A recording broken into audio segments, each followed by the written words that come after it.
Tere tulemast! Täna räägime milleski, mis puudutab meid kõiki, moodsa edu suurest pettusest. Alustame ühe päris võimsa mõttega. See edu, mida sul on lubatud, on tegelikult hoolikalt konstrueeritud miraaž. Selle ainus eesmärk on hoida sind jooksmas. Sa arvad, et iga sammuga jõuad finišijoonele lähemale, aga tegelikult liikub see sinuga sama kiiresti edasi. Sa ei jõuagi kunagi päriselt pärale. Ja tundub, et kaasaegne ühiskond on selle pendli viinud täiesti uuele tasemele. Meile müüakse seda pidevat jahtimise valu justkui oleks see mingi õlis eesmärk. Ja kogu süsteem teenibki selle pealt, et me pole kunagi päriselt rahul. Aga kuidas see pettus siis täpselt töötab? Vaatame lähemalt. Sellel on, 4 erinevat nägu. Nii, esimene moonutus. Sulle üritatakse selgeks teha, et edu on asi, mida saab osta. See pole enam sinu isiklik teekond, sinu sisemine kogemus. Ei, see on toode poeriiulil, mille sa lihtsalt valid ja ostad. Mõtle korraks sotsiaalmeediale ja reklaamidele. Need on ju nagu suured kataloogideks. Seal müüvakse sulle staatuse sümboleid ja öeldakse, et need ongi päris saavutused. Ja nii me hakkamegi uskuma, et asjade omamine teeb meid väärtuslikumaks, isegi kui me neid asju tegelikult üldse ei vaja. Ja siin ongi konks. See muusika, mida sa kuuled, see pole sinu enda oma. See on nagu mingi suurfirmade heliriba, mis mängib nii kõvasti, et sa ei kuule enam oma enda sisemist häält. Nüüd teine pettus ja see on veelgi salakavalam. Sulle öeldakse, et sinu väärtus inimesena on lihtsalt number su pangakontol. Kogu su keeruline ja mitmetahuline elu taandatakse ühele reaale Exceli tabelis. Ja see tekitab ikka täiesti veidra olukorra. Keda väärtustatakse rohkem? Kas õde, kes päästab iga päev elusid, või finantsspekulant, kes lihtsalt liigutab numbreid ekraanil? See süsteem ei mõõda tegelikku panust või tähendust, vaid ainult seda, kui osav sa oled raha kokku ajama. Ja siis on kolmas pettus. See pidev kinnisidee tootlikkusest.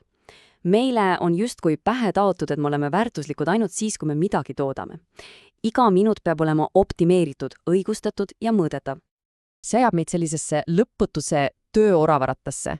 Siin veendatakse, et kui sa korraks seisma jääd, kui sa ei tooda midagi, siis oled läbikukkuja. See on ju põhimõtteliselt kaasaegne orjus, aga meile müüakse seda ilusa nime all ettevõtlikkus. Ja mis on tulemus?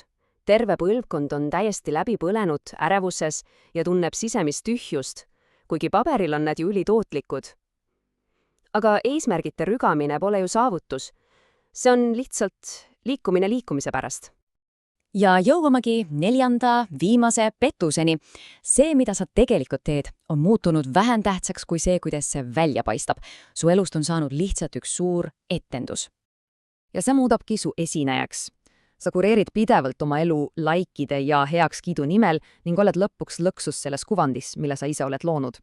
Sa võrdled oma päris segast elu teiste inimeste hoolikalt lavastatud etendustega ja muutud oma enda loodud pildivangiks. Aga mis on see mootor, mis kogu seda rahulolematust ja ärevust käigus hoiab? Tegelikult on see üks ja ainus väga mürgine lõks. See ongi võrdluse lõks. Meid on pannud elama süsteemis, kus sa pead ennast pidevalt teistega võrdlema. Su elu võrreldakse teiste inimeste kõige paremate hetkedega ja see ongi elaks loodud, et sa tunneksid ennast pidevalt ebapiisavana. See on mäng, mida ongi võimatu võita. Aga tead, mitu päris autentset elu sul elada on? Ainult üks. Okei, see kõik kõlab päris süngelt, eks? Aga kas sellest lõksust on üldse mingit väljapääsu? On, küll, aga see pole lihtne. See nõuab, et sa keeraksid selja põhimõtteliselt kõigele, mida sul on õpetatud väärtustama. Sest tõeline edu on hoopis midagi muud. See on võime elada oma enda tingimustel. See on sisemine, nähtamatu tunne, millel pole mitte midagi pistmist teiste heakskiiduga. See on see rahu, mis tekib siis, kui sa tead, kes sa oled ja sa ei pea seda kellelegi tõestama. Ja see ongi tee vabaduseni.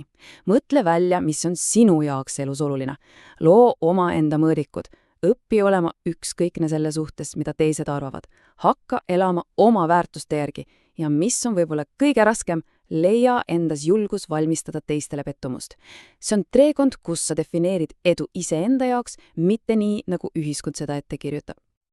Aga ole hoiatatud.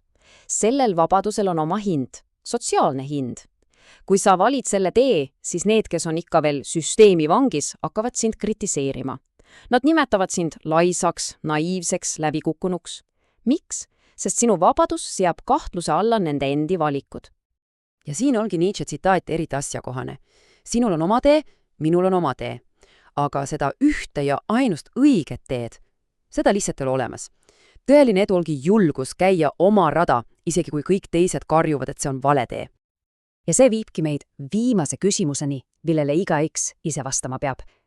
Kas sa jätkad selle edu jahtimist, mis on sulle maha müüdud, või on sul julgust, et ehitada päris omaenda oma?